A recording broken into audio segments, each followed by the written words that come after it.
आज আমরা পড়ব সলিউশন পার্ট 3। এতে মেইনলি আমরা পড়ব colligative property, abnormal colligative property. Okay, তাহলে আসছি কলিগেটিভ প্রপার্টিতে। Colligative property, okay, colligative property. Colligative property directly proportional to quantity of solute. Okay, colligative property directly proportional to quantity of solute. Mass of the solute নয় কিন্তু quantity of the solute, মানে solute particle যত বেশি থাকবে colligative property টা তত বেশি show করবে। ওকে, তাহলে আমরা আগেও দেখেছিলাম, এখন আবার বলছি colligative property চারটে টাইপের ছিল। কি কি? একটা হচ্ছে relative lowering of vapour pressure, relative lowering of vapor pressure, relative lowering of vapor pressure। ওকে, যেটা আমরা অলরেডি পড়ে নিয়েছি। ওকে, এটা আমাদের কিন্তু পড়া হয়ে গেছে। হেনরিস ল যেখানে হেনরিস ল বলছি, যেখানে রাউলস ল পড়লাম, হেনরিস লর পর রাউলস ল, ওই জায়গাটা আমাদের কিন্তু পড়া হয়ে গেছে, relative lowering of vapour pressure. 2 number হচ্ছে elevation in boiling point, elevation in boiling point। 3 number যেটা শিখবো সেটা হচ্ছে depression in freezing point, depression in freezing point. আর 4 নম্বর যেটা শিখবো সেটা হচ্ছে অসমোটিক প্রেসার। এই চারটেই হলো আমাদের কলিগেটিভ প্রপার্টি, যেগুলো নিয়ে আমরা ডিসকাস করব। তার মধ্যে relative lowering of vapour pressure এটা আমাদের ডিসকাস করা হয়ে গেছে। তাহলে আমরা যেটা নিয়ে এখন আলোচনা করব সেটা হচ্ছে elevation in boiling point. Okay, elevation in boiling point. আসছি elevation in boiling point. Okay, elevation in boiling point. Okay, তাহলে ফার্স্ট যেটা জানতে হবে, what is boiling point. Boiling point কি? For any liquid boiling point is that temperature at which the vapor pressure of liquid equal to atmospheric pressure। তাহলে boiling point কি? boiling point হচ্ছে for any liquid boiling point is that temperature at which the vapor pressure of liquid equal to atmospheric pressure।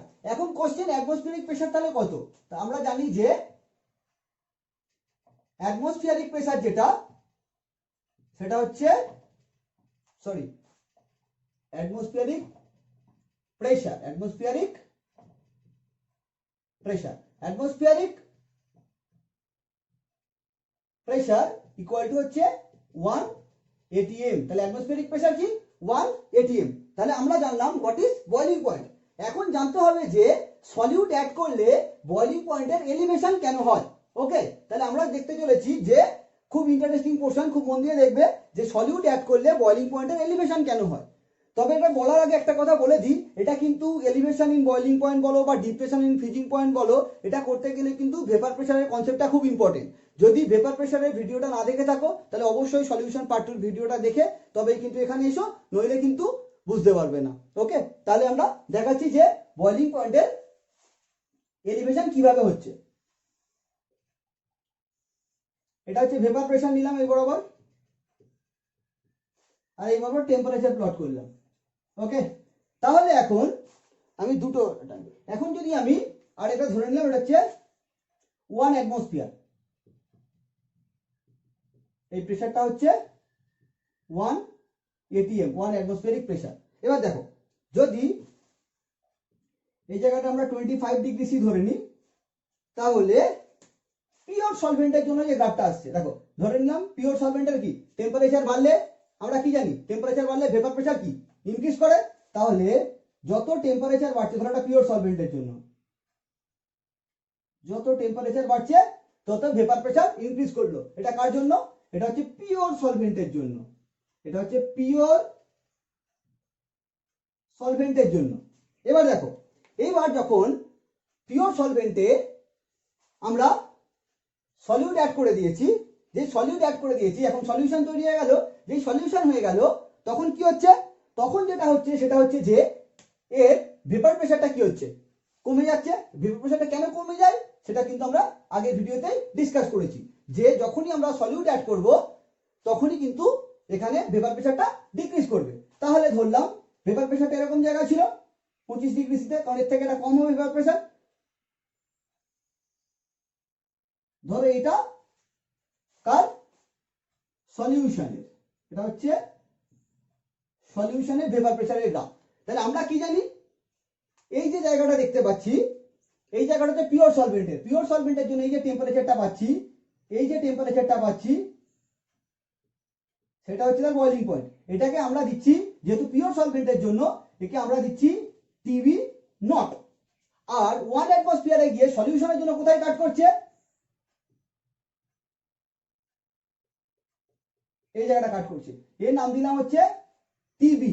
ওকে, তাহলে আমরা কি দেখতে পেলাম, boiling পয়েন্টের elevation হলো। এটাকে কি দিয়ে রিপ্রেজেন্ট করছি, এটা কারণ এই হচ্ছে এইটুকু হচ্ছে আমার এলিভেশনটাকে রিপ্রেজেন্ট করছি হচ্ছে ডেল্টা টিবি দিয়ে। দেখো এই গ্রাফটা ভালো করে বোঝো, যদি বুঝতে না পারো তো বলো, কারণ হচ্ছে এই গ্রাফটা যদি বোঝো তাহলে এই চ্যাপ্টার কিন্তু কনসেপ্ট পুরো ক্লিয়ার হয়ে যাবে, আর গ্রাফটা বুঝতে না পারলে ফার্দার প্রসিড করা কিন্তু ইম্পসিবল হয়ে যাবে। ওকে, এই পর্যন্ত বোঝা গেল। এবার তাহলে আমরা যে কনক্লুশনে আসছি যে এলিভেশন ইন বয়লিং পয়েন্ট মানে হচ্ছে ডেল্টা টিবি, যাকে আমরা বলতে পারি যে ডেল্টা টিবি মানে অ্যাকচুয়ালি কি হলো, ডেল্টা টিবি মানে হচ্ছে টিবি মাইনাস টিবি নট। ওকে, এই যে ডেল্টা টিবি পেলাম, ডেল্টা টিবিটা অ্যাকচুয়ালি কার সাথে প্রপোর্শনাল, ভালো করে ভাবো, যতটা সলিউট অ্যাড করা হচ্ছে তার সাথে প্রপোর্শনাল, তাই তো? সলিউট যত বেশি অ্যাড করা হচ্ছে তত কিন্তু আমার বয়লিং পয়েন্টটা বেড়ে যাচ্ছে। তাহলে আমরা বলতে পারি যে delta TB directly proportional to concentration of solute. এই যে থার্ড ব্র্যাকেট দিয়ে কনসেন্ট্রেশনকে রিপ্রেজেন্ট করা হচ্ছে, থার্ড ব্র্যাকেট অফ সলিউট। এবার আমরা কি দেখেছিলাম, আবার সেই ফার্স্ট ভিডিওতে চলে যাচ্ছি যেখানে সলিউশন 1 কনসেন্ট্রেশন টার্মগুলো ছিল, তার মধ্যে টেম্পারেচার ইন্ডিপেন্ডেন্ট যে টার্মটা ছিল, কারণ যেহেতু এটা টেম্পারেচার ফ্যাক্টরটা চলে আসছে তাই আমাকে টেম্পারেচার ইন্ডিপেন্ডেন্ট টার্মগুলোর মধ্যে নিতে হবে। এবার টেম্পারেচার ইন্ডিপেন্ডেন্ট টার্মের মধ্যে সবথেকে ইম্পর্টেন্ট টার্ম ছিল, কি বলেছিলাম মনে আছে? ভালো করে মনে করে দেখো, মোলালিটি। তাহলে আমরা বলতে পারি যে delta TB proportional to small m, যেখানে স্মল এম কি রিপ্রেজেন্ট করছে, স্মল এম রিপ্রেজেন্ট করছে মোলালিটি। এবার দেখো যখনই প্রপোর্শনাল আসছে এখান থেকে ইকুয়াল আনতে গেলে কি হবে, delta TB equal to KB into M, যেখানে কেবি কে বলা হচ্ছে, যেহেতু এটা হচ্ছে মোলালিটি তাই হচ্ছে মোলাল elevation constant of solvent. Okay, মোলাল elevation constant of solvent. এখান থেকে আমরা কেবির ডেফিনেশন শিখব। ডেফিনেশন অফ কেবি, দেখো কেবির ডেফিনেশন কি হচ্ছে, যদি আমরা m ইকুয়াল টু 1 ধরে নিই তাহলে আমরা কি দেখতে পাচ্ছি, ডেল্টা টিবি ইকুয়াল টু কেবি। তাহলে ডেফিনেশন কি দাঁড়ালো, যে কোনো 1 মোলাল সলিউশনের জন্য আমরা তার যে এলিভেশন ইন বয়লিং পয়েন্ট পাচ্ছি সেটাকেই আমরা বলছি কেবি। তাহলে ইউনিট অফ কেবি কি পাচ্ছি, এবার যদি আমরা ইউনিট অফ কেবি বার করি তাহলে কি পাচ্ছি, অ্যাকচুয়ালি কেবি ইকুয়াল টু কি পাচ্ছি, KB equal to delta TB by F. Delta টিবির ইউনিট কি হওয়া উচিত, কেলভিন, আর মোলালিটি ইউনিট কি, number of moles of solute, মানে হচ্ছে মোলস আর কি per KG weight of solvent, তাই তো, মানে হচ্ছে মোলস পার কেজি। তাহলে এটা কি হলো, কেজিটা উপরে উঠে গেল, মানে হচ্ছে কেলভিন কেজি পার মোল, এটা হচ্ছে কেবির ইউনিট। তাহলে কেবির ডেফিনেশন, কেবির ইউনিট পুরোটা আমরা দেখলাম। এটুকুই হচ্ছে আমার এলিভেশন ইন বয়লিং পয়েন্ট। ভালো করে দেখে নাও, বুঝে নাও। এরপর আমরা আসছি ডিপ্রেশন ইন ফ্রিজিং পয়েন্ট, যেটা অনেকটাই এর সাথে মিল পাওয়া যাবে। ওকে, আশা করছি তোমাদের এলিভেশন অফ বয়লিং পয়েন্টের গ্রাফটা বোঝা গেছে। এবার আমরা যেটা আসছি সেটা হচ্ছে ডিপ্রেশন অফ ফ্রিজিং পয়েন্ট। তাহলে একই জায়গা, ডিপ্রেশন অফ ফ্রিজিং পয়েন্ট আসতে গেলে ফার্স্টে জানতে হবে what is freezing point. Freezing point কি, নোট করো। Freezing point is that temperature of any substance at which vapor pressure of its liquid state equal to vapor pressure of its solid state, মানে হচ্ছে যে টেম্পারেচারে solid আর হচ্ছে liquid state দুটোরই vapour pressure same হয়ে যায়, সেটাই হচ্ছে তার ফ্রিজিং পয়েন্ট। ওকে, তাহলে এবার আমরা একই রকম ভাবে গ্রাফ প্লট করব। ধরো vapour pressure versus temperature graph plot করা হচ্ছে। এবার দেখো যেটা প্রথম করব, টেম্পারেচার বাড়লে সলিডের জন্য কিন্তু গ্রাফটা অনেক বেশি স্টিপার হয়। ওকে, সলিডের জন্য গ্রাফ কিন্তু অনেক বেশি স্টিপার হয়, আরো স্টিপার হবে, এটা না। সলিডের জন্য টেম্পারেচার বাড়লে কিন্তু ভেপার প্রেসার অনেক বেশি ইনক্রিজ করে। এটা হচ্ছে পিওর সলিড। ওকে, এটা হচ্ছে সলিডের জন্য, এই যে সলিড স্টেট বলছিলাম সেই সলিডের জন্য। ওকে, এবার দেখো, এবার যদি আমরা লিকুইডটা দেখি, পিওর লিকুইড মানে পিওর সলভেন্টের জন্য, যখন পিওর সলভেন্ট হচ্ছে তখন ধরো গ্রাফটা এইরকম জায়গায় ছেদ করলো। এটা হচ্ছে পিওর লিকুইড, এটা হচ্ছে পিওর লিকুইড। ওকে, যাকে আমরা বলছি শুধুমাত্র যখন সলভেন্ট থাকছে তখন গ্রাফটা কোথায় কাট করলো, তখন গ্রাফটা কাট করছে হচ্ছে এই জায়গাটা। তার মানে কি, এই যে জায়গাটা দেখতে পাচ্ছি, ভালো করে বোঝো, এই যে জায়গাটা দেখতে পাচ্ছি এখানে কি সলিড স্টেটের ভেপার প্রেসার আর লিকুইড স্টেটের ভেপার প্রেসারটা সেম হয়ে যাচ্ছে। ওকে, তাহলে এটাই হচ্ছে আমার কাছে, আচ্ছা টেম্পারেচারটা দূরে লিখছি, এটাই হচ্ছে আমার কাছে টিএফ হবে এখানে, ফ্রিজিং পয়েন্ট যেহেতু এটা হচ্ছে টিএফ নট। ক্লিয়ার? এটা হচ্ছে এখানে আমার টিএফ নট। এই পর্যন্ত বোঝা গেল পিওরের জন্য। এবার দেখো, এবার যদি আমরা পিওর লিকুইড না নিয়ে আমরা তাতে সলিড পার্টিকেল অ্যাড করে দিই, বলো সলিড পার্টিকেল অ্যাড করলে ভেপার প্রেসার কি করবে, ইনক্রিজ করবে না ডিক্রিজ করবে? ভেপার প্রেসার অবভিয়াসলি ডিক্রিজ করবে। তাহলে ভেপার প্রেসার যদি ডিক্রিজ করে তাহলে কি হচ্ছে গ্রাফটা, তাহলে কিন্তু গ্রাফটা এরকম হচ্ছে। এটা কার জন্য? এটা হচ্ছে সলিউশনের জন্য। এটা হচ্ছে কার জন্য? সলিউশনের জন্য, যেখানে লিকুইডে কি অ্যাড করে দেওয়া হচ্ছে, সলিউট অ্যাড করে দেওয়া হচ্ছে। ক্লিয়ার করতে পারলাম? তাহলে এই যে গ্রাফটা হলো, এখানে গ্রাফটা কোন জায়গায় কাট করছে, এখানে সলিডকে কোন জায়গায় কাট করছে, এখানে যে লিকুইড স্টেটের গ্রাফটা সলিডকে কোন জায়গায় কাট করছে, এই জায়গাটা কাট করছে। ক্লিয়ার? তাহলে এটা হচ্ছে আমার টিএফ। এবার দেখো, তাহলে পিওরের থেকে যে সলিউশনের ফ্রিজিং পয়েন্ট সেটা কিন্তু কমে গেল। এই কারণের জন্য সলিড পার্টিকেল অ্যাড করলে কি হয়ে যাচ্ছে, ডিপ্রেশন ইন ফ্রিজিং পয়েন্ট হচ্ছে। তাহলে এর ক্ষেত্রে আমরা ডেল্টা টিএফ কোন জায়গা, কোনটা পেলাম, এই জায়গাটা হচ্ছে আমার ডেল্টা টিএফ। তাহলে আমরা লিখতে পারি যে ডেল্টা টিএফ ইকুয়াল টু কোনটা বড়, TF nought minus TF. Clear?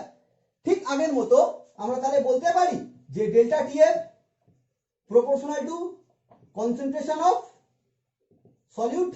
তাহলে বলতে পারি যে delta TF proportional to molarity. তাহলে delta TF equal to KF into M, যেখানে এম কে বলা হচ্ছে মোলারিটি আর এফ কে বলা হচ্ছে molar freezing constant of solvent. তাহলে কেবির ডেফিনেশন, কেবির ইউনিট সবই একই রকম ভাবে বার করতে পারি। শুধু একটাই বলে রাখি, যেটা আগেরটার জন্য হতে পারতো, সেটা হচ্ছে আমরা এই মোলারিটিকে ভেঙে লিখতে পারি, যেটা হচ্ছে আমার নিউমেরিক্যালসে কাজে লাগবে। কারণ এবার আমরা নিউমেরিক্যালসে আসবো, যেটা হচ্ছে কেএফ ইন্টু মোলারিটি। আমরা কি জানতাম, মোলারিটি মানে জানতাম moles of solute. Moles of solute মানে হচ্ছে আমার W by molecular mass. Okay, moles of solute আর কি সলভেন্ট ইন কেজি। তাহলে ডব্লিউ গ্রামে আনতে গেলে কি করতে হবে, ইন্টু 1000। এই ফর্মুলাটা থেকে আমরা হচ্ছে নিউমেরিক্যালস করবো। জন্য আমরা এখান থেকে এই ফর্মুলাটা কিভাবে এলো জেনে নিলাম। একই রকম ভাবে আগেরটার জন্য যদি করতাম, আগেরটার জন্য কি পারতাম, delta TB equal to KB into W into 1000 molecular mass into W gram. Clear করতে পারলাম? ভালো করে দেখে নাও, এটা হচ্ছে আমার হচ্ছে ফ্রিজিং পয়েন্টের ডিটেলস। এরপর নিউমেরিক্যালসে আসার আগে আমরা আরেকটা জায়গায় আসবো, যদিও এটা আমার জানার দরকার নেই, কোনো পরীক্ষাতেও আসে না, কিন্তু নিজের নলেজের জন্য অবশ্যই জানা উচিত যে এই যে elevation of freezing point, sorry elevation of boiling point আর ডিপ্রেশন অফ ফ্রিজিং পয়েন্ট, এর মধ্যে কোন ভ্যালুটা হায়ার হয় এবং কেন হয় সেটা আমরা দেখব। ওকে, এবার যে কনক্লুশনটা আসছি সেটা হচ্ছে এলিভেশন ইন বয়লিং পয়েন্ট আর ডিপ্রেশন ইন ফ্রিজিং পয়েন্ট, এর মধ্যে কোন ভ্যালুটা হায়ার হয় এবং কেন। এটা কোনো পরীক্ষাতেই আসে না, তাও আমরা ডিটেলসে শিখবো যাতে আমরা কনসেপ্টটা অনেক বেশি নিতে পারি। ওকে, ধরো এই ভ্যালুগুলো পরীক্ষায় সবসময় গিভেন থাকে, ওই জন্য কোনো চাপ নিতে হবে না, তোমাদের কোনো মুখস্থ করার ব্যাপার নেই। জাস্ট আমি একটা ভ্যালু নিয়ে বলছি, ওয়াটারের জন্য কেএফ এর ভ্যালু আর কেবির ভ্যালু দেওয়া আছে। তাহলে এখান থেকে দেখে কি বুঝলে যে তার মানে কেএফ এর ভ্যালুটা গ্রেটার দেন হচ্ছে কেবির ভ্যালু। তাহলে কি বুঝতে পারলে কনক্লুশনে? সেটা হচ্ছে depression in freezing point is greater than elevation in boiling point. Okay, কিভাবে এসছে দেখো, এই ফর্মুলাটা দিয়ে বাই চান্স নিউমেরিক্যাল দিতে পারে, তা একটু জানিয়ে রাখি। সেটা হচ্ছে কেবি কিভাবে ক্যালকুলেট করা হয়। আমাদের তো কেবি গিভেন থাকে, যদি কেবি ক্যালকুলেট করার যে ফর্মুলাটা সেটা হচ্ছে R into TB square by 1000 LV, যেখানে আর মানে হচ্ছে ইউনিভার্সাল গ্যাস কনস্ট্যান্ট, টিবি তো বুঝতেই পারছো, আর হচ্ছে এলভি মানে হচ্ছে latent heat of vaporisation. LV মানে হচ্ছে ল্যাটেন্ট হিট, যারা বাংলা মিডিয়ামের স্টুডেন্ট তাদেরকে বলে দিই ল্যাটেন্ট হিটের বাংলা নাম হচ্ছে লিন তাপ। ওকে, লিন তাপ, এটা বলা হচ্ছে latent heat of vaporisation. Okay, latent heat of vaporisation. একই রকম ভাবে যদি আমরা কেএফ ক্যালকুলেট করি তাহলে হচ্ছে আর টিএফ স্কয়ার 1000 এলএফ। ঠিক আছে, এটা হচ্ছে ল্যাটেন্ট হিট অফ ফ্রিজিং। ঠিক আছে, ল্যাটেন্ট হিট অফ ফ্রিজিং। এবার আমরা কি জানি? আমরা যেটা জানি সেটা হচ্ছে যে এলভি যে আমরা ক্যালকুলেট করব, এলভির যে ভ্যালুটা ল্যাটেন্ট হিট অফ ভ্যাপারাইজেশনের যে ভ্যালুটা আমরা ছোটবেলা থেকেই জানি। ল্যাটেন্ট হিট অফ ভ্যাপারাইজেশন ভ্যালুগুলো আমরা ক্লাস 9 10 এ শিখেছিলাম। ল্যাটেন্ট হিট অফ ভ্যাপারাইজেশনের ভ্যালু কিন্তু greater than latent heat of freezing. ঠিক আছে, তাহলে কি দেখলাম? Latent heat of vaporisation value greater than latent heat of freezing. এবার দেখো তাহলে এটা কি কেবির সাথে ইনভার্সলি প্রপোর্শনাল। তাহলে যদি এলভির ভ্যালু বেশি হয় তাহলে কি হচ্ছে? কেবির ভ্যালুটা হচ্ছে কম হচ্ছে, তাহলে কেবি লেস দেন কেএফ। ঠিক আছে, জাস্ট তোমাদের এই ফর্মুলাটার সাথে একটু জানিয়ে রাখলাম, যদি বাই চান্স পরীক্ষা এখান থেকে নিউমেরিক্যালস করতে দেয় তাহলে ফর্মুলাটাও জানা রইলো, আর সাথে সাথে আরেকটা কনক্লুশনও তোমরা জেনে গেলে যে এই যে দুটো ভ্যালু ইনক্রিজ বা ডিক্রিজ কারটা হচ্ছে বেটার হচ্ছে। ওকে, তাহলে এটা পুরোটা বুঝে নিয়েছো। এরপর আমরা আসছি এটার রিলেটেড নিউমেরিক্যালসে। ওকে, দেখো এবার আমরা একটা নিউমেরিক্যালস করব। এতক্ষণ যে ক্যালকুলেশনগুলো শিখলাম তার রেসপেক্টে নিউমেরিক্যালস খুবই ইজি। কি বলছে নিউমেরিক্যালসটা? Calculate the freezing point of a solution containing 60 gram of glucose, molecular mass of glucose 180 gram mole inverse. আচ্ছা, আর কি বলা? ইন 250 গ্রাম মানে 250 গ্রাম অফ ওয়াটার। ঠিক আছে, কেএফ অফ ওয়াটার বলা রয়েছে। তার মানে কি এটা ডিপ্রেশন ইন ফ্রিজিং পয়েন্টের নিউমেরিক্যালস। আমরা বুঝে গেলাম ডিপ্রেশন ইন ফ্রিজিং পয়েন্টের যে ফর্মুলা ছিল কি ছিল? Delta TF equal to KF into M, বা এটাকে আমরা ঘুরিয়ে লিখেছিলাম কি? Delta TF equal to KF into W into 1000 M naught into W in gram. এটা ছিল কিন্তু মাথায় রাখবে এটা ছিল হচ্ছে সলভেন্টে। ওকে, এটা ছিল সলভেন্টে, বাকি যা দেখতে পাচ্ছি সব কিন্তু সলিউটে। তাহলে আমাদের ফার্স্টেই টার্মিনোলজিতে আসতে হবে। ঠিক আছে, তাহলে আমাদের যেটা ক্যালকুলেট করতে দিয়েছে ফ্রিজিং পয়েন্ট, এরকম ভাবে ডাইরেক্ট এখান থেকে ফ্রিজিং পয়েন্ট ক্যালকুলেট আমরা করতে পারবো না। আমরা যেটা পারবো সেটা হচ্ছে ডেল্টা টিএফ ক্যালকুলেট করতে চলেছি। ওকে, তাহলে একদম পুরো এইভাবে লেখা উচিত, depression in freezing point, depression in freezing point ব্র্যাকেটে ডেল্টা টিএফ ক্যালকুলেট করতে হবে। Next, molar depression constant of solvent ব্র্যাকেটে KF equal to 1.88 kelvin KG mole inverse. Next, W, W মানে কি? আমার হচ্ছে ওয়েট অফ সলিউট ব্র্যাকেট হচ্ছে W. Okay, এটা বড় হাতের লিখি সব থেকে ভালো হবে, এটা হচ্ছে বড় হাতের ডব্লিউ, এটা ছোট হাতের W. Okay, weight of solute, weight of solute কত ছিল? ওয়েট অফ সলিউট ছিল 60 gram. Next, molecular mass of M নটটা কি? মলিকুলার মাস অফ সলিউট ব্র্যাকেটে M naught equal to 180 gram mole inverse. আর কি আছে? Weight of solvent small W ব্র্যাকেটে গ্রামে ইকুয়াল টু 250 গ্রাম। ওকে, পুরো এটা করে নেবে, করে নেওয়ার পর আমরা কি করবে, আবার এটা লিখে এখানে দেখাবে যে তাহলে ডেল্টা টিএফ ইকুয়াল টু কি দাঁড়াচ্ছে, কেএফ এর ভ্যালু কত আছে 1.88, বড় হাতের ডব্লিউ কত আছে 60 ইন্টু 1000 বাই 180 ইন্টু 250। এটা ক্যালকুলেটর নিয়ে ক্যালকুলেট করলে আসছে 2.5 কেলভিন। ওকে, তাহলে কি পেলাম, ডিপ্রেশন ইন ফ্রিজিং পয়েন্ট। তাহলে আমি ফ্রিজিং পয়েন্ট কি করে বার করব, কারণ আমরা কি জানি দেখো ভালো করে, আমরা কি জানতাম, আমাদের বার করতে হবে ফ্রিজিং পয়েন্ট অফ সলিউশন। তাহলে আমরা কি জানি, delta TF equal two TF nought minus TF, যেখানে টিএফ হচ্ছে ফ্রিজিং পয়েন্ট অফ সলিউশন। তাহলে টিএফ ইকুয়াল টু কি পাচ্ছি, TF nought minus delta TF. TF not মানেটা কি, এটা ওয়াটারের জন্য, তাহলে ওয়াটারের জন্য ফ্রিজিং পয়েন্ট কত ছিল 273 কেলভিন। ঠিক আছে, তাহলে মাইনাস 2.5 কেলভিন, তাহলে অ্যান্সার দাঁড়ালো কত 271.5 কেলভিন। এটা হচ্ছে কি পেলাম, এটা হচ্ছে freezing point of solution. Okay, the freezing point of solution is 271.5 kelvin. Okay, এই ধরনের যে কোনো নিউমেরিক্যালস আমরা করতে পারবো। তাহলে আমরা শুধুমাত্র ডিপ্রেশন ইন ফ্রিজিং পয়েন্ট না, এলিভেশন ইন বয়লিং পয়েন্টের নিউমেরিক্যালসও এখান থেকে করতে পারবো। এরপর আমরা আসবো ফোর্থ কলিগেটিভ প্রপার্টি, যেটা হচ্ছে osmotic pressure. Fourth colligative property osmotic pressure. তো অসমোটিক প্রেসার জানতে গেলে ফার্স্ট যেগুলো জানতে হবে আমাকে, what is osmosis, what is osmosis. তার আগেও জানতে হবে যে সেমি পারমিয়েবল মেমব্রেনস কি জিনিস। হ্যাঁ, তাহলে অসমোসিসের আগেও আমরা কি জানবো, what is semi permeable membranes, what is semi permeable membranes. Semi permeable membranes কি জিনিস, সেমি পারমিয়েবল মেমব্রেন নাম থেকে বোঝা যাচ্ছে সেমি মানে সবাইকে পার হতে দেয় না। ওকে, তাহলে কি দেখতে পাচ্ছি, ফার্স্ট আমাদের জানা উচিত সলিউশন কি নিয়ে তৈরি হয়। সলিউশন তৈরি হয় হচ্ছে সলিউট প্লাস সলভেন্ট। ঠিক আছে, আমি কিন্তু জানতে চাইছি না যে সলিউশনে কোনটা বেশি থাকে কোনটা কম থাকে। যদি কোনটা বেশি থাকে বলে সবাই জানে সলভেন্ট বেশি থাকে, সলিউট কম থাকে।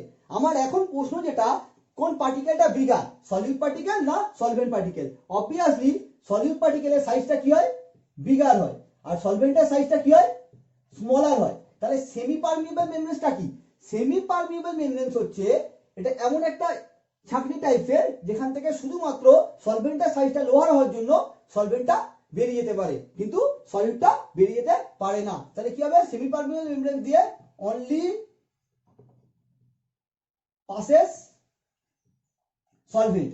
এরকম তোমরা দেখে থাকবে, ধরো চা তৈরি করা হলো, চা তৈরি করার পর চাটা দেখবে ছাঁকনি দিয়ে ছেঁকে নেওয়া হয়, কারণটা কি, যাতে চাটা পিওর পেতে পারি। চা পাতাগুলো বা যে লিকারটা থাকে সেটা হচ্ছে ছাঁকনির উপরে আটকে যায়। এটা হচ্ছে সেম কেস, চাটা বেরিয়ে গেল ছাঁকনির উপরে ওটা থেকে যায়, এটা হচ্ছে semi permeable membrane same case করে, শুধুমাত্র সলভেন্টকে পাস করতে দেয়, সলিউটকে পাস করতে দেয় না। তাহলে সেমি পারমিয়েবল মেমব্রেন কি বোঝা গেল, সেমি পারমিয়েবল মেমব্রেন কনসেপ্টটা খুব ইম্পর্টেন্ট অসমোসিসের জন্য।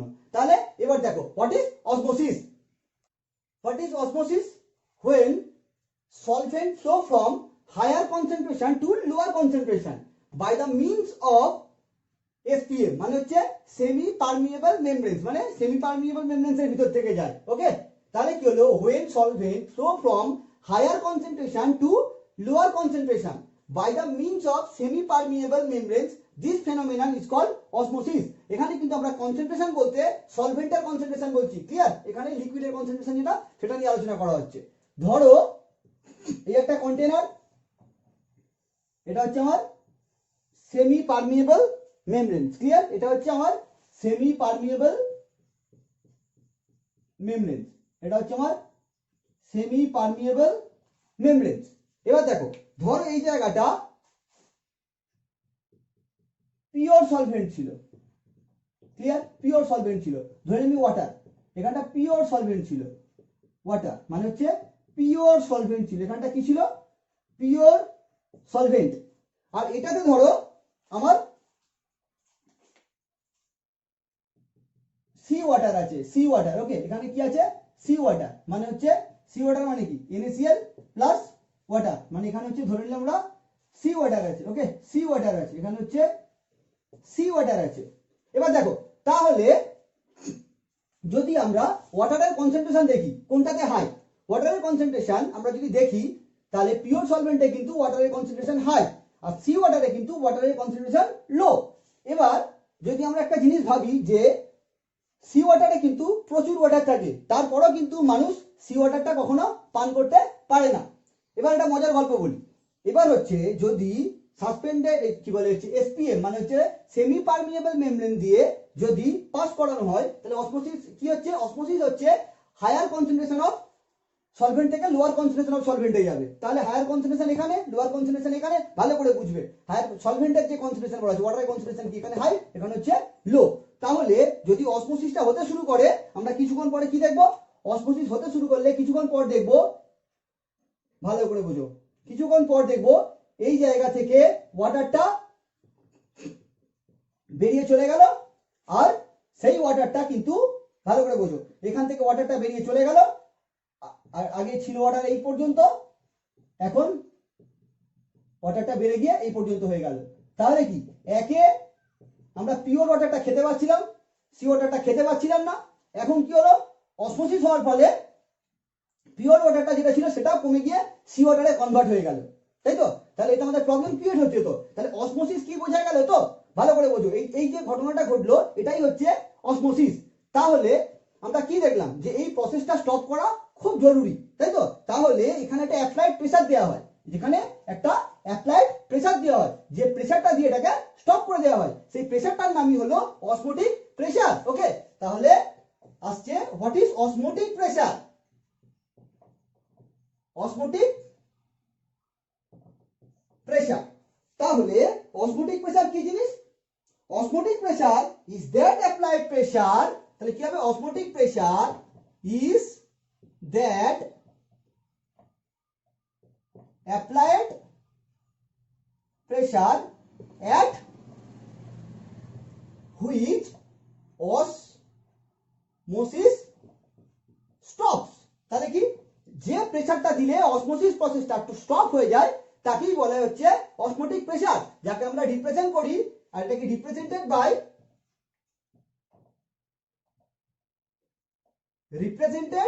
By pi. ওকে, তাহলে আমরা অসমোটিক প্রেসারকে কি দিয়ে রিপ্রেজেন্ট করি?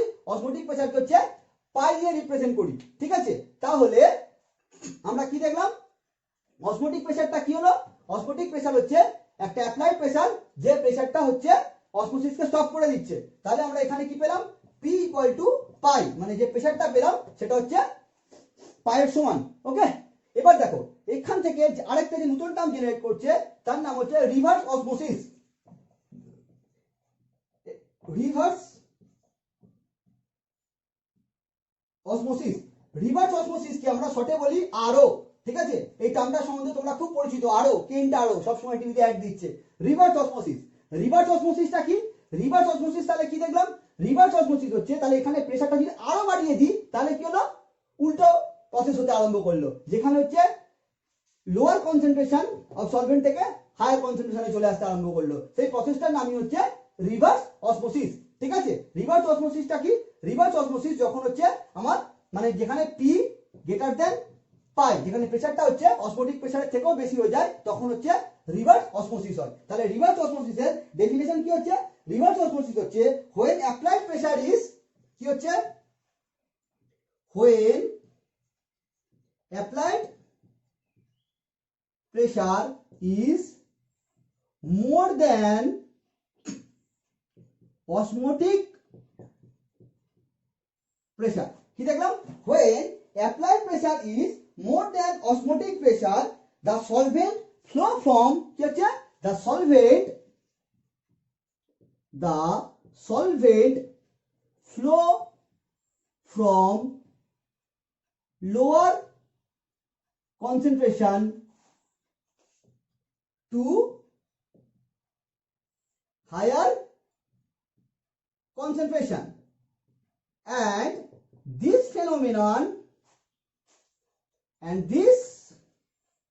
phenomenon is called reverse osmosis. This phenomenon is called reverse osmosis. Clear? এই পর্যন্ত তোমাদের বোঝা গেল? তাহলে এরপর আমরা তিনটে টার্ম সম্পর্কে জানাচ্ছি। সেই টার্মগুলো কি কি? একটা হচ্ছে আইসোটোনিক, একটা হচ্ছে হাইপারটোনিক, আর একটা হচ্ছে হাইপোটোনিক। কি কি এটা? যখন দুটো সলিউশনের অসমোটিক প্রেসার সেম থাকছে তখন তাকে আমরা বলছি আইসোটোনিক, আর যখন দুটো সলিউশনের অসমোটিক প্রেসার একটা বেশি একটা কম থাকছে, যেটা বেশি তাকে আমরা বলছি হাইপারটোনিক, আর যেটা কম তাকে বলছি, ঠিক আছে, দুজনের সমান থাকলে তখন তাকে আমরা বলছি আইসোটোনিক। ঠিক আছে, আর যখন ইকুয়াল থাকছে তখন আমরা বলছি আইসোটোনিক। হাইপারটোনিকটা কি? যার হাই তাকে বলছি আমরা হাইপারটোনিক, আর যার লো তাকে আমরা বলছি হাইপোটোনিক। ওকে, তাহলে এবার আমরা আসছি অসমোটিক প্রেসার কিভাবে ক্যালকুলেট করা হয়। ওকে, তাহলে অসমোটিক প্রেসার কিভাবে ক্যালকুলেট করা হচ্ছে? আমরা কি জানি? পিভি ইকুয়াল টু এন আর টি। ঠিক আছে, তাহলে এখানে প্রেসারটা যখন অসমোসিস হচ্ছে তখন তাকে বলছি আমরা অসমোটিক প্রেসার। অসমোটিক প্রেসার যখন আমরা ক্যালকুলেট করছি তখন তাকে আমরা পাই দিয়ে রিপ্রেজেন্ট করছি, তাহলে পি কে পাই বলতে পারি, কারণ অসমোটিক প্রেসার মানে কি? পি ইকুয়াল টু পাই। তাহলে পাই ভি ইকুয়াল টু এন আর টি। তাহলে পাই ইকুয়াল টু কি দাঁড়াচ্ছে? এন বাই ভি আর টি। আচ্ছা, এন বাই ভি আর টি কেই আমরা কি বলি? সি আর টি। সি মানে হচ্ছে কনসেন্ট্রেশন, যে কনসেন্ট্রেশনটা অ্যাকচুয়ালি কিন্তু ক্যাপিটাল এম। ক্যাপিটাল এম মানে কি? মোলারিটি। ইটস নট মোলালিটি, এটা হচ্ছে মোলারিটি। ঠিক আছে, তাহলে আমরা কি জানি? মোলারিটি মানে কি? এটা আরেকটা, এটাও জানবো আর সাথে আরেকটাও জানবো, এটাও নিউমেরিক্যালস করতে কাজে লাগে। মোলারিটি মানে কি? Number of moles of solute, মানে হচ্ছে W by molecular mass in per litre volume of solution, মানে হচ্ছে ভি ইন লিটার। ওকে, তাহলে সি মানে কি? W by M nought into VL R T. Clear? এটা হচ্ছে আমাদের অসমোটিক প্রেসার ক্যালকুলেশনের ফর্মুলা। এবার আমরা আসছি অসমোটিক প্রেসার ক্যালকুলেশনের নিউমেরিক্যালসে। ওকে, দেখো যে নিউমেরিক্যালসটা দিয়েছে খুবই ইজি। সেটা বলছে যে what would be the osmotic pressure of a 0.2 molar aqueous solution of urea 27 degree C. আমরা কি জানি? এর ফর্মুলা কি? অসমোটিক প্রেসার বার করা, পাই ইকুয়াল টু সি আর টি। আমাকে পাই বার করতে দিয়েছে, সি বলা 0.2, আর মানে কি? Universal gas constant. এখানে যে ভ্যালুটা আমাদের পুট করবো আর সেটা হচ্ছে 0.082 litre atmosphere mole inverse kelvin inverse. Okay, তাহলে 0.2 ইউনিটটা লিখলেও খুব ভালো হতো। দেখো 0.2 যদি ইউনিট লেখো, মোলার মানে কি? Moles per litre. ঠিক আছে, তাহলে কি হলো? পার লিটার লিটার কেটে গেল। ঠিক আছে, মোল ইনভার্সও কেটে গেল, আর টেম্পারেচারটা কত? 27 ডিগ্রি সি। তাহলে কেলভিনে ট্রান্সফার করো, কেলভিনে ট্রান্সফার করলে কত হচ্ছে? 300 কেলভিন। কেলভিনও কেটে গেল। তাহলে ক্যালকুলেশনটা করবে, তাহলে যে ক্যালকুলেশনটা, যে অ্যান্সারটা বেরোবো সেই অ্যাটমসফিয়ার হচ্ছে অ্যান্সার। ক্লিয়ার করতে পারলাম? খুব ইজি নিউমেরিক্যালস অসমোটিক প্রেসারে। ওকে, তাহলে এই পর্যন্ত গেল আমাদের কলিগেটিভ প্রপার্টি। এরপর আমরা যে পোর্শনটা আসছি ভ্যান টক ফ্যাক্টর, মানে হচ্ছে অ্যাবনর্মাল কলিগেটিভ প্রপার্টি, যেখানে অ্যাসোসিয়েশন বা ডিসোসিয়েশন আসছে। ঠিক আছে, অ্যাবনর্মাল কলিগেটিভ প্রপার্টি। ওকে, মানে হচ্ছে ভ্যান টক ফ্যাক্টর। ওকে, ভ্যান হক ফ্যাক্টর, এটাকে হচ্ছে আই দিয়ে রিপ্রেজেন্ট করা হয়। ওকে, তাহলে দেখো অ্যাবনর্মাল কলিগেটিভ প্রপার্টি দুটো কেসের জন্য হতে পারে। এটা হচ্ছে ডিসোসিয়েশন। প্রথমে একটু বেসিকটা বোঝাচ্ছি, তারপরে ফর্মুলা ডেভেলপমেন্টে আসবো। আর একটা হচ্ছে অ্যাসোসিয়েশন। ডিসোসিয়েশন আর একটা হচ্ছে অ্যাসোসিয়েশন। ধরো NaCl ডিসোসিয়েট করে গিয়ে কি করছে? Na প্লাস আর Cl মাইনাস ফর্ম করছে। তাহলে আমাদের কি ছিল? অবজার্ভ ভ্যালু কি ছিল আর ক্যালকুলেটেড ভ্যালু কি হলো? দেখো আমরা যেটা থিওরিটিক্যাল ভ্যালু যেটা দেখলাম, দেখো থিওরিটিক্যাল ভ্যালু কি ছিল? NaCl পার্টিকেল একটাই ছিল, কারণ আমরা কি জানি যে কলিগেটিভ প্রপার্টি হচ্ছে নাম্বার অফ পার্টিকেলস এর উপর ডিপেন্ড করছে। তাহলে এখানে নাম্বার অফ পার্টিকেলস কি ছিল? একটা ছিল। এটা আমরা কি থিওরিটিক্যালি ভেবেছিলাম, কিন্তু ক্যালকুলেটেড ভ্যালু কি দেখলাম? ক্যালকুলেটেড ভ্যালু কি দেখলাম 2। তাহলে i ইকুয়াল টু কি, i হচ্ছে অবজার্ভ বা ক্যালকুলেটেড বা এক্সপেরিমেন্টাল, যা খুশি বলো, colligative property by theoretical colligative property. তাহলে অবজার্ভ কলিগেটিভ প্রপার্টি কত হলো 2 আর থিওরিটিক্যাল কলিগেটিভ প্রপার্টি কত ছিল 1। তাহলে i এর ভ্যালু কত হলো 2 হুইচ ইজ গ্রেটার দেন 1। তাহলে কি দেখলাম, যখন ডিসোসিয়েশন হচ্ছে তখন কিন্তু কলিগেটিভ প্রপার্টির ভ্যালু 1 এর থেকে বেশি হচ্ছে। ওকে, এটা আমরা শুধু বেসিক পোর্শনটুকু পড়াচ্ছি, জাস্ট কলিগেটিভ প্রপার্টির মানে এই যে অ্যাসোসিয়েশন ডিসোসিয়েশনের বেসিক। এরপর আমরা রুলসে আসছি। এবার ধরো অ্যাসোসিয়েশন হচ্ছে, অ্যাসোসিয়েশন কি আমরা যখন শুরুতেই পড়াই তখনই বলেছিলাম যে ধরো বেনজোইক অ্যাসিড C6H5COOH যদি বেনজিন মিডিয়ামে নিই অ্যাসোসিয়েশন হয়ে যায়, 2 মোল অ্যাসোসিয়েট করে গিয়ে তৈরি করছে C6H5COOH2। তাহলে এখানে থিওরিটিক্যাল ভ্যালু কত ছিল, থিওরিটিক্যাল কলিগেটিভ প্রপার্টি ভ্যালু ছিল 2, কিন্তু এই ক্যালকুলেটেড কলিগেটিভ প্রপার্টি দেখছি ভ্যালু কত হয়ে গেল 1। তাহলে i ইকুয়াল টু যদি আমরা বলি observe colligative property by theoretical colligative property, তাহলে অবজার্ভ কত পেলাম 1, থিওরিটিক্যাল কত পেলাম 2, তাহলে 0.5 which is less than 1। তাহলে এখান থেকে আমরা কনক্লুশনে আসতে পারলাম। কি কনক্লুশনে আসলাম, যে গ্রেটার দেন যদি হচ্ছে 1 হয় তখন হচ্ছে, তাহলে কি দেখলাম, যদি কলিগেটিভ প্রপার্টির ভ্যালু গ্রেটার দেন 1 হয় তাহলে হচ্ছে ডিসোসিয়েশন, আর যদি লেস দেন 1 হয় তাহলে হচ্ছে অ্যাসোসিয়েশন। এবার আমরা আসবো উইক ইলেক্ট্রোলাইটস এর জন্য। এগুলো 100% ডিসোসিয়েট হয়ে যাচ্ছে ধরে কাজ করলাম। যদি উইক ইলেক্ট্রোলাইটস এর জন্য আসি, যেখানে ডিসোসিয়েশন পুরোপুরি হয় না, তাদের জন্য কিভাবে আমরা ক্যালকুলেট করব, সেখান থেকে আমরা ফর্মুলা ডেভেলপমেন্টও করব। দেখো তাহলে, দেখো যখন ডিসোসিয়েশন হচ্ছে, ধরো AB ডিসোসিয়েট করে গিয়ে A plus B minus form করছে। প্রথমে মুখে মুখে বলছি, ধরো ইনিশিয়ালি যখন t ইকুয়াল টু 0 ছিল, এটা 100 থাকলে এটা 0, এটা 0। উইক ইলেক্ট্রোলাইট তাহলে পুরোপুরি ডিসোসিয়েট করবে না, এটা খেয়াল হবে। এটা কার জন্য করছি, উইক ইলেক্ট্রোলাইটস এর জন্য। এগুলো কিন্তু উইকের জন্য, ক্লিয়ার? এখানেও যেটা বার করবো সেটা কিন্তু এখন উইকের জন্য। দেখো তাহলে t ইকুয়াল টু যদি t টাইম হয়, ধরে নিলাম তখন 50 ডিসোসিয়েট করে যাচ্ছে, তাহলে কি হচ্ছে 100 মাইনাস 50, এখানেও ফর্ম করছে 50, এখানেও ফর্ম করছে 50। তাহলে টোটাল নাম্বার অফ পার্টিকেলস এখানে কি পড়ে থাকছে, দেখো এখান থেকেও 50 পড়ে থাকছে, এখান থেকেও 50, এখান থেকেও 50, তাহলে কিন্তু 150। তাহলে যদি i বার করি, i কি observe CP, observe colligative property by theoretical colligative property. Observe colligative property কত হলো 150, আর থিওরিটিক্যাল ভ্যালু কত হলো, যেটা শুরুতে ছিল 100, তাহলে এলো কিন্তু 1.5। ওকে, তাহলে উইক ইলেক্ট্রোলাইটস এর জন্য কিভাবে আসছে বুঝে গেলাম। তাহলে এটুকু বুঝতে পারলাম যে উইক ইলেক্ট্রোলাইটস এর জন্য ডিগ্রি অফ ডিসোসিয়েশন আলফাটা কিন্তু খুব ইম্পর্টেন্ট। ওকে, তাহলে এখন ধরে নিচ্ছি, তাহলে এবার আমরা বার করতে শিখছি। ওকে, একদম জেনারেলাইজ করে an এখান থেকে তৈরি হলো na। Okay, initially t equal to 0 হলে এটা 1 থাকলে এটা হচ্ছে 0। এবার t ইকুয়াল টু যখন t হচ্ছে, যদি আলফা ডিসোসিয়েশন কনস্ট্যান্ট হয়, তাহলে এখান থেকে একটা থেকে n প্রোডিউস হয়, তাহলে আলফা থেকে প্রোডিউস হবে n আলফা। ভালো করে বোঝো, n মানে কিন্তু সামনে যেটা থাকে সেটা দিয়ে ফ্যাক্টরটার উপর ডিপেন্ড করে, এটা আগেও শিখিয়েছিলাম। 1 থেকে তৈরি হচ্ছে, এখানে 1 থেকে তৈরি হচ্ছে n, তাহলে আলফা যদি ডিসোসিয়েট করে তৈরি হবে কি n আলফা। ক্লিয়ার? তাহলে এখন নাম্বার অফ মোলস কত হচ্ছে 1 minus alpha plus 1 minus alpha plus n alpha. তাহলে যদি আমরা i বার করি, i ইকুয়াল টু কি অবজার্ভ কলিগেটিভ প্রপার্টি, মানে হচ্ছে 1 minus alpha plus n alpha by 1। Okay, তাহলে বাই 1 কে আমরা সরিয়ে দিলে দাঁড়াচ্ছে 1 minus alpha plus n alpha. Okay, তাহলে আমরা কি দেখতে পাচ্ছি, যেখান থেকে i minus 1 equal to alpha যদি কমন নিয়ে নিই তাহলে দাঁড়াচ্ছে n মাইনাস 1।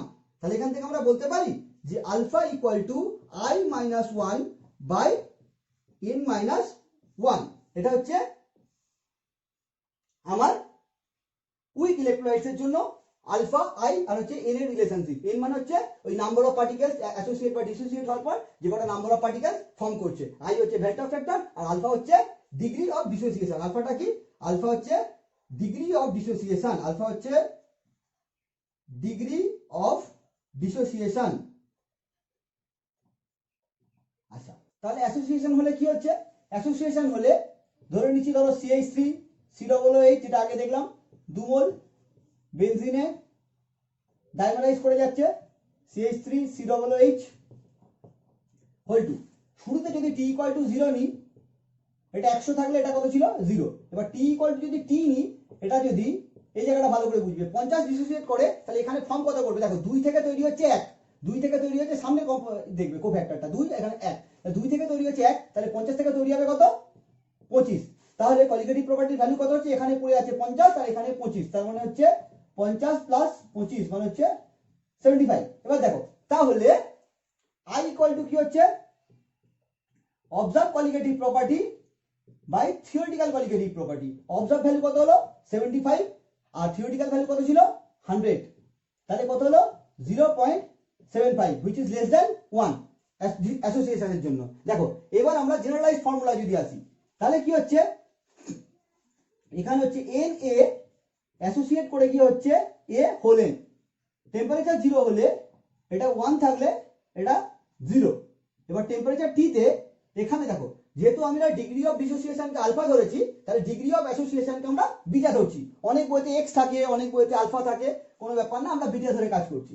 তাহলে যদি বিটা ডিসোসিয়েট করে, ভালো করে বুঝবে, n থেকে তৈরি হচ্ছে 1, ওকে, n থেকে তৈরি হচ্ছে 1, তাহলে বিটা থেকে কত তৈরি হবে, বিটা থেকে তৈরি হবে বিটা বাই n, ঠিক আছে। n ভালো কেন বলছো, n থেকে তৈরি হচ্ছে 1, তাহলে 1 থেকে তৈরি হচ্ছে কত 1 বাই 1 বাই n, তাহলে বিটা থেকে তৈরি হচ্ছে বিটা বাই n। তাহলে কলিগেটিভ প্রপার্টির ভ্যালু কত হচ্ছে 1 minus beta plus beta by n।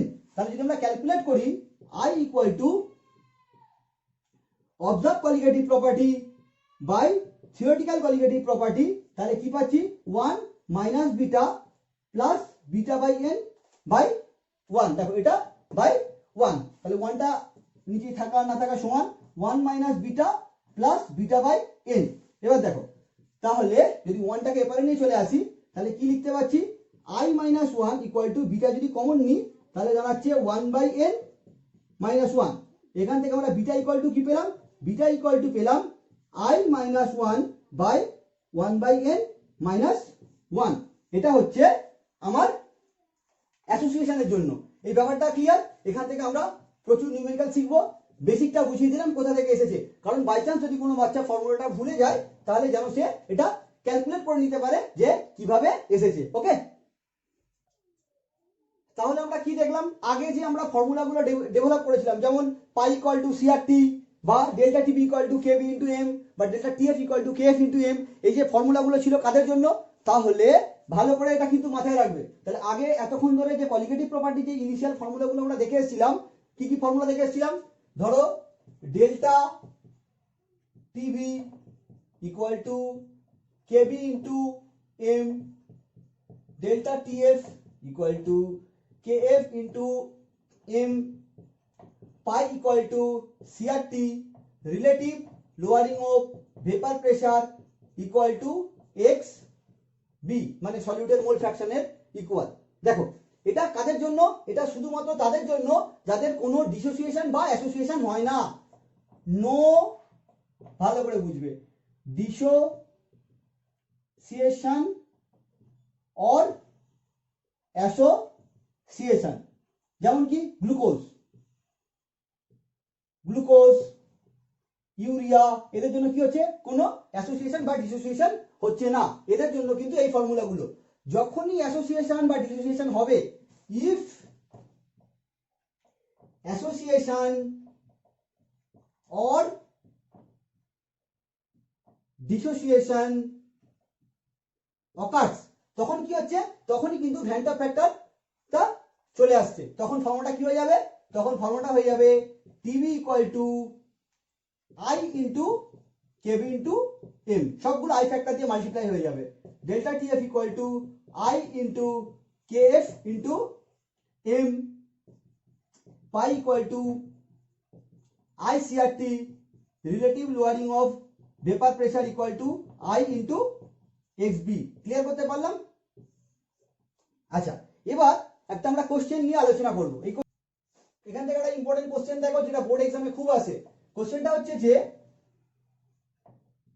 Compare the freezing point of, boiling point অফও বলতে পারে, কোনো ব্যাপার না। Compare the freezing point of 0.1 molar NaCl, 0.1 molar glucose, 0.1 molar aluminium sulphate, 0.1 molar BaCl2। দেখো NaCl কটা আয়নে ভাঙে? দুটো। গ্লুকোজ কটা আয়নে ভাঙছে? কোনো আয়নই ভাঙছে না, মানে একটাই। Al2SO4 পাঁচটা, BaCl2 1 আর 2 3। তাহলে আমরা কি জানি, colligative property number of particles এর উপর ডিপেন্ড করে। তাহলে নাম্বার অফ পার্টিকেল সবথেকে বেশি কার হচ্ছে? 5 এর জন্য, তারপর 3, তারপর 2, তারপর 1। তাহলে অ্যাকচুয়ালি যে কলিগেটিভ প্রপার্টি সেটা কি ডিপ্রেশন ইন ফ্রিজিং পয়েন্ট, মানে ফ্রিজিং পয়েন্ট কতটা কমছে। তাহলে ফ্রিজিং পয়েন্ট সবথেকে বেশি কমবে, কলিগেটিভ প্রপার্টি বেশি মানে কি ডিপ্রেশন ইন ফ্রিজিং পয়েন্টটা বেশি। তাহলে ডিপ্রেশন ইন ফ্রিজিং পয়েন্ট কোনটাতে বেশি হচ্ছে একদম ভালো করে বুঝবে। ডিপ্রেশন ইন ফ্রিজিং পয়েন্ট তাহলে হচ্ছে অ্যালুমিনিয়াম সালফেটের জন্য সবথেকে বেশি হচ্ছে।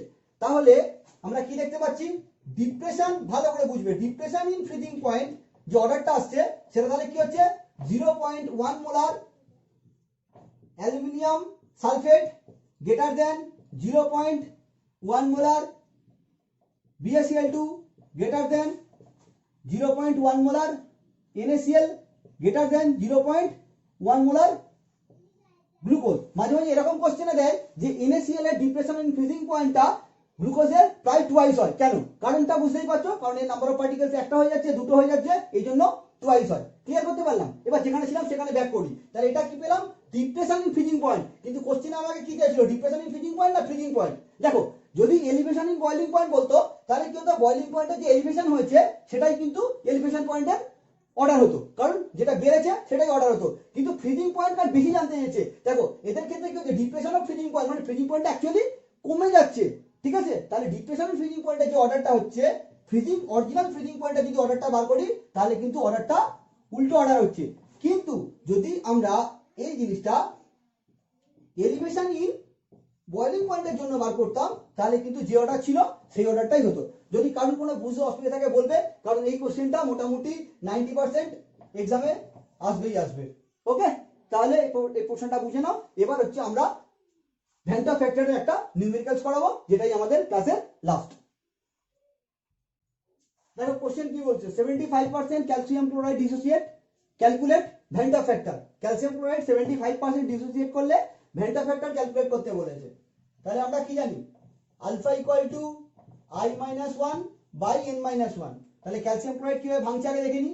ক্যালসিয়াম ক্লোরাইড কিভাবে আয়নে ভাঙছে, Ca2 plus plus 2Cl minus. তাহলে নাম্বার অফ আয়ন্স কত হচ্ছে 3। তাহলে N ইকুয়াল টু কত হচ্ছে 3। ঠিক আছে, আলফা ভ্যালু কত 75%। তাহলে আলফার জায়গায় কত পুট করব 75 বাই 100। ওকে, তাহলে কি হচ্ছে I-1 বাই N-1 মানে হচ্ছে 3 মাইনাস 1। তার মানে 75 বাই 100 করলে কাটাকুটি করলে কত আসছে 3/4। তার মানে 3/4 ইকুয়াল টু I-1 বাই 2। তাহলে এটা কেটে গেল 2। তাহলে এখান থেকে কি পেলাম 1.5 ইকুয়াল টু I-1। তাহলে 1.5 plus 1 equal to I, that is 2.5 equal to I। তাহলে I ভ্যালু কি পেলাম 2.5। এটাও দেখতে পেলাম যে ভ্যালুটা গ্রেটার দেন 1, মানে হচ্ছে ডিসোসিয়েট করে যাচ্ছে।